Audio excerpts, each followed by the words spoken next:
ama't asawa, abogado, negosyante. Itong lupang ito ay tinaguriang lupang pangako. Pero nagbago ang lahat nang pasukin niya ang mundo ng politika. Walang masyadong nakakilala. Walang masyadong nakaalam sa kanyang pinagmulan.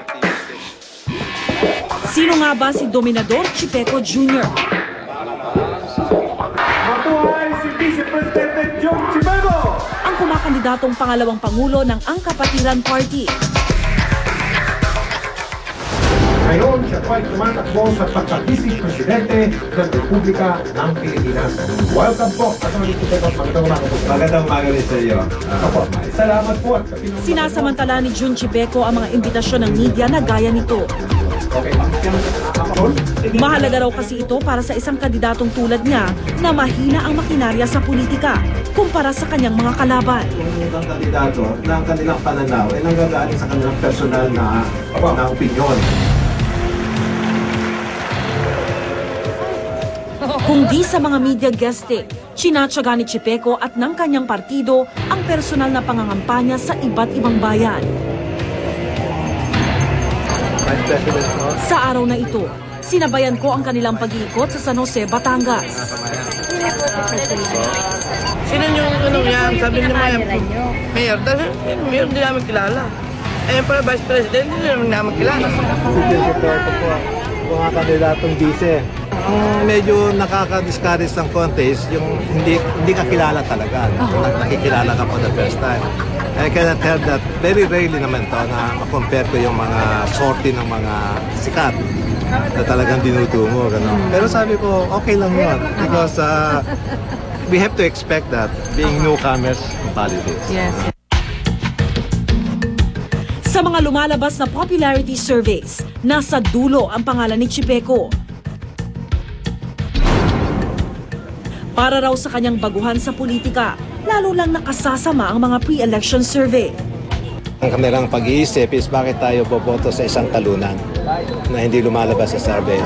So nawawala na yung merits ng candidates, nawawala na yung plataforma nila. Isang dating tax lawyer si Chipeco. Kung pala rin siyang manalo, lilinisin daw niya ang korupsyon sa pangungulekta ng buwis. Do a reshuffling more often than being done today, and not only at the examiner's level, but also at the higher level of the revenue district officer and the regional director. Matagal din siyang naging executive at legal counsel ng isang multinational corporation. Pero kahit pa may pera, di raw niya kayang tapatan ang gasto sa kampanya ng kanyang mga katunggali. Bakit gastos sa kampanya, if you don't mind? Well, siguro, sarili kong pera so far, you will not believe this. Pero siguro, mga 50,000, 60,000. 50,000, 60,000 since the campaign period started. Television ads, kakayanin mo ba natin o hindi? Are you kidding? 400,000 for 30 seconds? No way, no way, no way.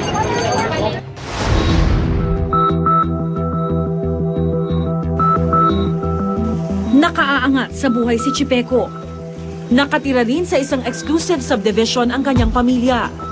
Ang gusto ko lang sabihin, kami lumaki hindi sa luho. Kami lumaki sa isang family environment na kami matipid ang aking mga magulang. Lumaki kami hindi nagugutom pero at the same time hindi kami marangya.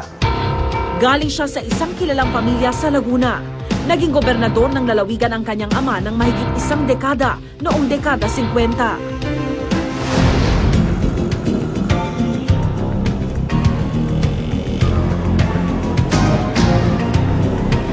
Sa Laguna, pamilyar ang mga taga rito sa kanyang pangalan. Ako po si Jun Chipeco, sa Vice President.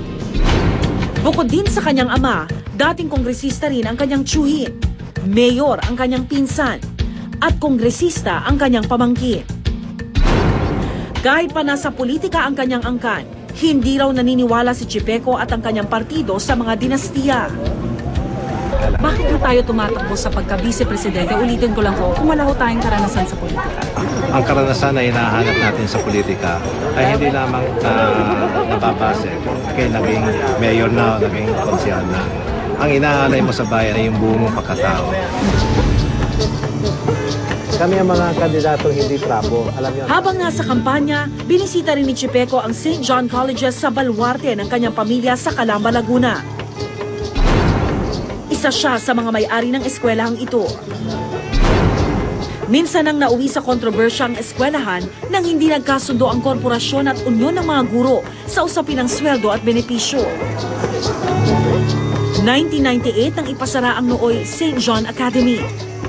Di raw gaanong naramdaman ng mga guro ang tulong ni Chipeco noon.